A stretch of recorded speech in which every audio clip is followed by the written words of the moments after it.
BRS రైతులను మోసం చేసిందన్నారు మంత్రులు వివేక్ జూపల్లి.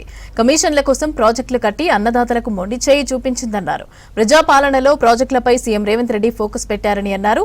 కొమరంభీం జిల్లాలోని తుమ్మిడిహెట్టిలో ప్రాణహిత నదిని పరిశీలించారు మంత్రులు.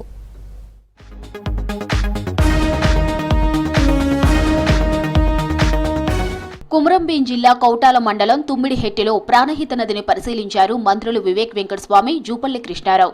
గంగమ్మ తల్లికి కొబ్బరికాయ కొట్టి హారతి ఇచ్చారు. బ్యారేజీ నిర్మాణంపై ఇరిగేషన్ అధికారులను అడిగి తెలుసుకున్నారు.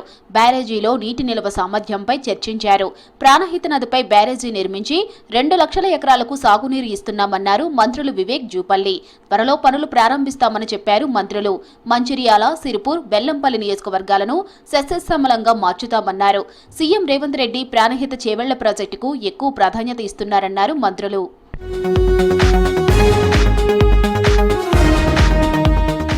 ప్రాణహిత ప్రాజెక్టు నిర్మాణంతో మహారాష్ట్రకు ఎటువంటి నష్టం లేదన్నారు మంత్రి వివేక్ వెంకటస్వామి. తెలంగాణ బీజేపీ ఎంపీలు, ఎమ్మెల్యేలు మహారాష్ట్ర సీఎం ఫడ్నవీస్ ను ఒప్పించాలన్నారు. కేసీఆర్ కమిషన్ల కోసమే ప్రాణహితను పాతరేసి కాళేశ్వరం కట్టాడని ఆరోపించారు మంత్రి వివేక్.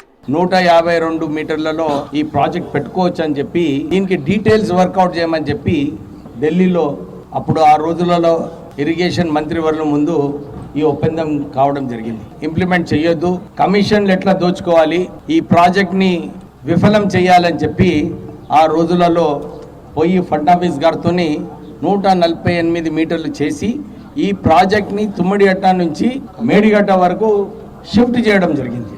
దీనికి సబ్మర్జెన్స్ కోసం కూడా ఆ రోజులలో 5,000 కోట్ల రూపాయలు ఇస్తే సరిపోయేది.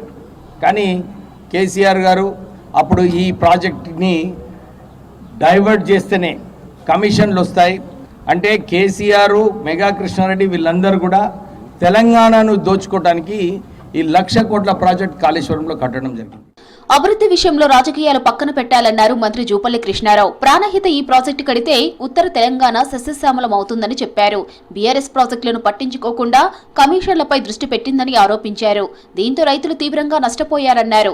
ప్రజాపాలనలో రైతు రాజ్యం తెచ్చేందుకు సీఎం రేవంత్ రెడ్డి కృషి చేస్తున్నట్టు తెలిపారు మంత్రి జూపల్లి. గడిచిన 10 సంవత్సరాల కాలంలో దాన్ని పక్కకు పెట్టేసి మళ్ళీ కాళేశ్వరం అనే పేరు పైన మేడిగడ్డ, సుందిళ్ళ, లిఫ్ట్ల పేరు పైన 1,000 కోట్లు కాదు 1,00,000 కోట్ల రూపాయలు ఖర్చు పెట్టడం జరిగింది.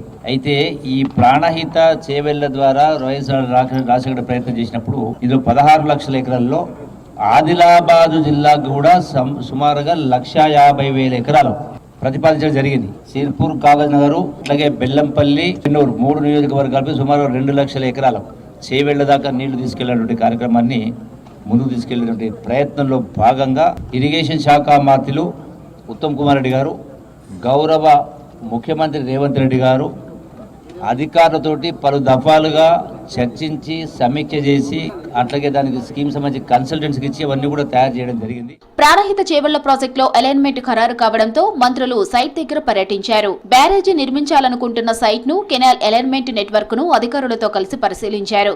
కొత్త అలైన్మెంట్ తో వచ్చే నీటి లభ్యత, మహారాష్ట్రలో ముంపు వంటి అనేక అంశాలపై అధికారులతో వరుస సమీక్షలు చేస్తుంది ప్రభుత్వం.